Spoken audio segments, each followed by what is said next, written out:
Hello friends, welcome to all of you on my YouTube channel Sarkari Bharat. दोस्तों, आज की इस वीडियो के अंदर हम बात करने वाले हैं national recruitment agency common eligibility test यानी कि NRACET। जैसा कि आप सभी को पता है, NRACET आपका होने वाला है, जो कि SSC, रेलवे और बैंक के एग्ज़ाम्स के लिए सिर्फ एक ही प्रिलिमिनरी पूर्ववर्ती परीक्षा आपकी होगी। तो ये स्पेशल वीडियो जो आपकी है वो ग्रुप डी के स्टूडेंट्स के लिए है, जो ग्रुप डी की तैयारी कर रहे हैं और NRACET की तैयारी कर रहे हैं उनके लिए है। वैसे इसको सभी स्टूडेंट देख सकते हैं, ये आपके लिए बहुत ही ज़्यादा फायदेमंद वीडियो रहने वाला है।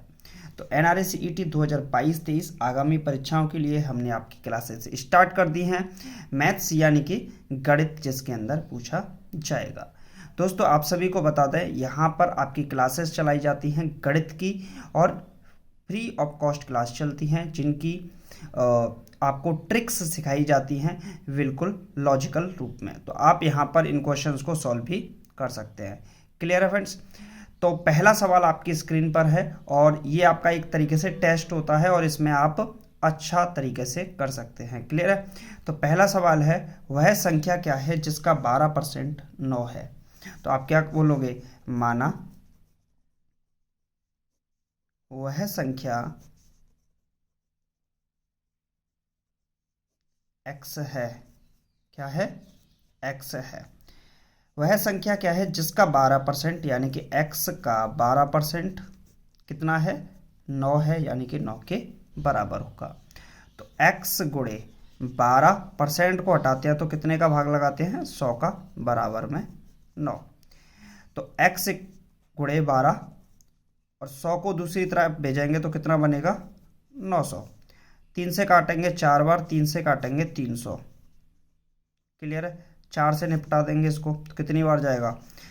4 सत्ते 28, बचे 2, 4 पंजे 20, यानी कि जो x की वैल्यू निकल कर आएगी वो कितनी निकल कर आएगी? 75 निकल कर आएगी। कितनी निकल कर आएगी x की वैल्यू? 75। और यही क्या हो जाएगा? इस सवाल का आंसर हो जाएगा, यानी कि ऑप्शन नंबर सेकंड 75 इस सवाल का सही जवाब होगा। क्लियर है फ्रेंड्स? बहुत आसान सवाल है। तो आपको वह संख्या पूछी थी, तो वह संख्या क्या हो जाएगी? आपकी 75 हो जाएगी। चलिए फ्रेंड्स, नेक्स्ट क्वेश्चन देख लेते हैं। बहुत आसान आसान सवाल पूछे जाते हैं। ये सवाल ग्रुप डी 2018 में पूछा गया था। सवाल है, 2 साल के लिए 2000 रुपये पर 3% प्रतिवर्ष ब्याज दर से चक्रवृद्धि ब्याज ज्ञात करें।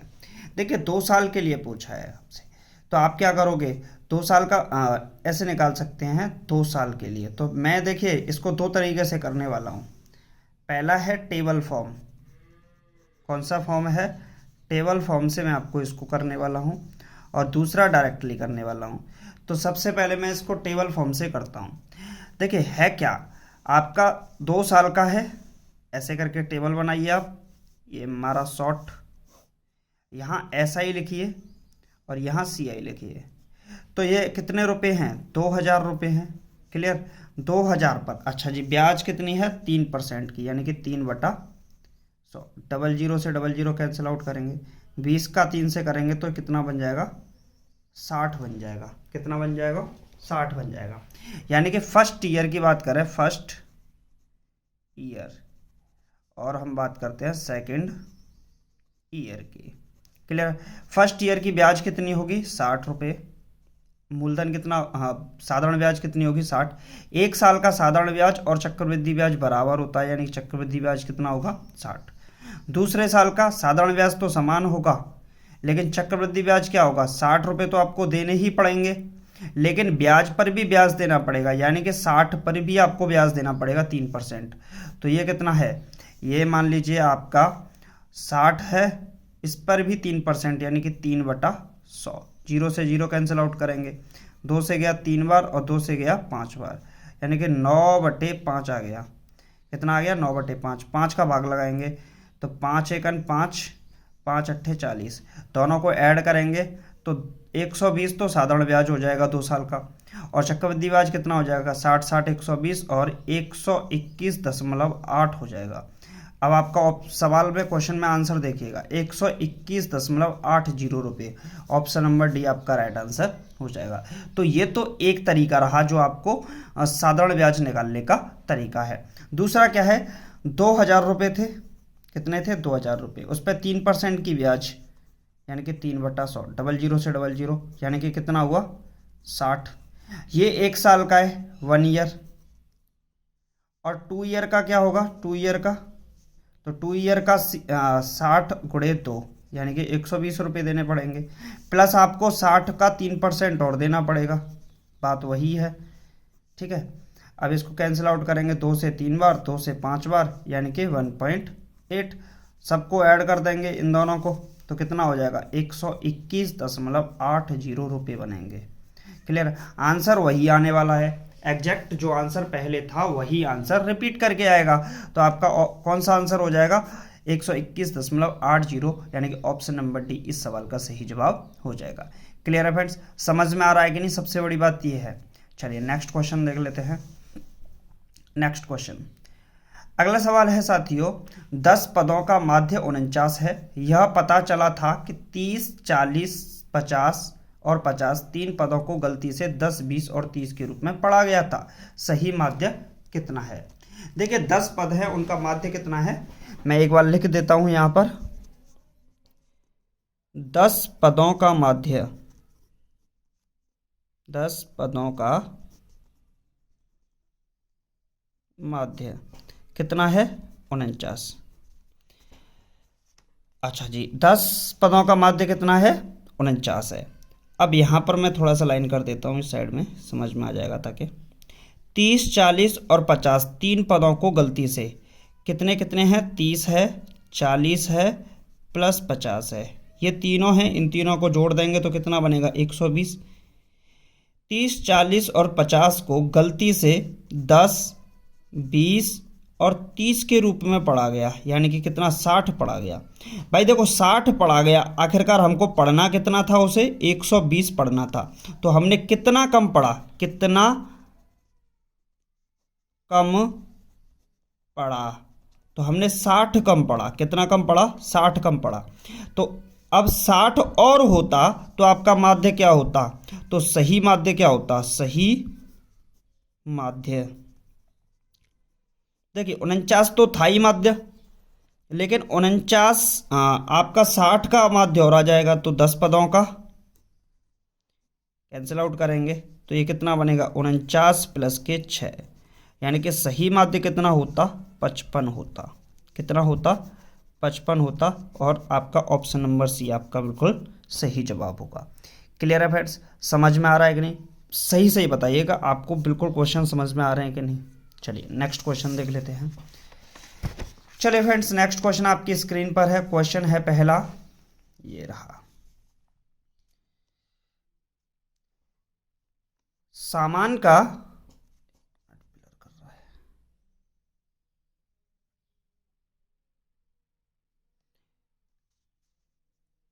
सामान का 2/3 भाग 6% लाभ पर तथा शेष भाग 3% हानि पर बेचा गया। यदि कुल लाभ 540 हो तो सामान की कुल कीमत क्या होगी। देखिए 2/3 भाग, सामान का 2/3 भाग कितने पर 6% लाभ पर। इसका मतलब क्या हो गया, कुल कितना था, कुल था टोटल था 3, उसमें से 2 भाग यानी कि 2 भाग 6% लाभ पर, ऐसे बोल सकते हैं। तो बचे कितना, 1 भाग बचा, तो 1 भाग शेष भाग वो कितना बचा 1 भाग, 1 भाग 3% हानि पर, कितने पर हानि पर। तो ओवरऑल देखें तो 2 भाग 6% लाभ पर, 1 भाग 3% हानि पर, तो बचा कितना 1 भाग। ओवरऑल क्या होगा, जो 1 भाग है वो कितने पर 3% लाभ पर होगा। ठीक, यदि कुल लाभ, तो ये बोला है कुल लाभ कितना होगा, यही आपका कुल लाभ होगा। कुल लाभ क्या होगा 1 भाग 3% लाभ पर, तो 3% का मीनिंग क्या है यहाँ पर, हाँ 1 भाग की यहाँ पर देखेंगे कुल लाभ कितना है 540, यानी कि एक भाग कितना दे रखा है, एक भाग की वैल्यू दे रखी है आपको 540। कितनी है 540, एक भाग का मतलब 3%, 540। तो हम यहाँ पर क्या करेंगे, यहाँ पर आप निकालोगे तो हमको यहाँ पर निकलेगा 540/3 गुणे 100, कुल लाभ निकल आएगा। हाँ, ये कुल लाभ था, कुल कीमत निकल आएगी। 18 तिया 54, तो कितना जाएगा 18 और 000, यानी कि 18,000 रुपये। और यही आपका क्या हो जाएगा, बिल्कुल सही जवाब होगा। तो ऑप्शन नंबर बी आपका बिल्कुल सही जवाब होगा। इसको लिखने की कोई ज़रूरत नहीं है, आप आसान तरीके से भी, आसान भाषा में भी कर सकते हैं। जैसे 2 भाग 6% लाभ, 1 भाग 3% हानि, कुल ओवरऑल मिला के 3% का लाभ है। तो 3% का मीनिंग 540 है, तो यहाँ पर आप 100% की वैल्यू निकाल देंगे, तो 100% की वैल्यू आ जाएगी, वो कितना जाएगा 18,000 रुपया। क्लियर है। चलिए नेक्स्ट क्वेश्चन देख लेते हैं। नेक्स्ट है, एक टैंक 2 नल ए और बी द्वारा क्रमशः 5 घंटे और 15 घंटे में भरा जा सकता है। नल सी टैंक को 5 घंटे में खाली कर सकता है। यदि सभी तीनों नल एक साथ खोल दिए जाते हैं तो टैंक को पूरी तरह भरने में लगभग कितना समय लगेगा। देखिए 3 नल हैं, एक नल है ए, देखिए 3 नल हैं, एक नल है ए, एक नल है बी और एक नल है सी। एक टैंक 2 नल ए और बी क्रमशः 5 घंटे और 15 घंटे में भरा जा सकता है, यानी कि ये 5 घंटे में भरता है, ये 15 घंटे में भर सकता है। नल सी टैंक को 5 घंटे में खाली कर सकता है, यानी ये 5 घंटे में खाली कर सकता है। आखिरकार पूरा काम कितना था, टोटल वर्क कितना था, तो टोटल वर्क की बात करें तो ये हो जाएगा आपका 30, एलसीएम आ जाता है, ये आपका टोटल वर्क आ जाएगा। तो इनकी एफिशिएंसी निकालते हैं, क्या निकालते हैं, एफिशिएंसी, क्षमताएं। तो 5 छक्के 30, 15 दूनी 30 और 5 छक्के 30। क्लियर है। अब एक बात बताइए, ये तो भरने वाले हैं, ये दोनों भरने वाले हैं और ये है खाली करने वाला, तो ओवरऑल क्या है एफिशिएंसी, तो 6 से 6 गया, 2 एफिशिएंसी निकलेगी। क्लियर है। तो टैंक को पूरी तरह भरने में लगा समय, तो यहाँ लिख भी देंगे पूरी तरह भरने में लगा समय कितना होगा 30 और बटा 2, यानी कि कितना होगा 15 घंटे, 15 आवर्स। और यही इस सवाल का क्या हो जाएगा आंसर। ऑप्शन नंबर बी आपका इस सवाल का सही जवाब होगा। क्लियर है फ्रेंड्स। चलिए लास्ट क्वेश्चन देख लेते हैं इस सवाल वीडियो का। 290 और 660 का महत्तम समापवर्तक 10 है, उनका लघुत्तम समापवर्तक कितना है। देखिए इसको निकालते हैं, फर्स्ट नंबर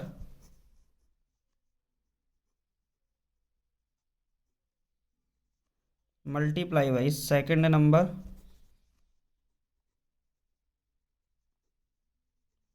बराबर एलसीएम इंटू HCF।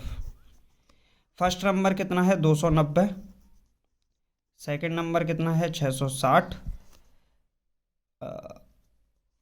एलसीएम आपको निकालना है, HCF कितना है 10, 0 से 0 कैंसिल आउट हुआ, तो एलसीएम कितना आएगा, गुणे करेंगे 290 का 66 से, तो कितना होगा, ये आएगा आपका 0, 9 छक्के 6 नम्बे 54, 6 दूनी 12, 12 और 5 17, सेम टू सेम यही रिपीट करेगा, तो आएगा 0 4 1 8 और ये 9 और ये 1, 19,140। कोई ऑप्शन है, ऑप्शन नंबर सी आपका बिल्कुल सही जवाब हो जाएगा। तो दोस्तों आज की वीडियो में सिर्फ इतना ही, ये क्वेश्चंस थे, ये 6 क्वेश्चन मैंने आपको कराए जो कि NRA CET के लिए हैं, और हमने अपनी क्लासेस स्टार्ट कर दी हैं NRA CET के लिए। बहुत सारे स्टूडेंट ऐसे होंगे जिन्होंने अभी तक चैनल को सब्सक्राइब नहीं किया होगा, चैनल को सब्सक्राइब कर दीजिएगा, वीडियो को लाइक कर दीजिएगा और इस वीडियो को शेयर करना मत भूलिएगा, सब्सक्राइब करना तो बिल्कुल ही नहीं भूलना है। तो मिलते हैं नेक्स्ट वीडियो में। Thank you for watching this video.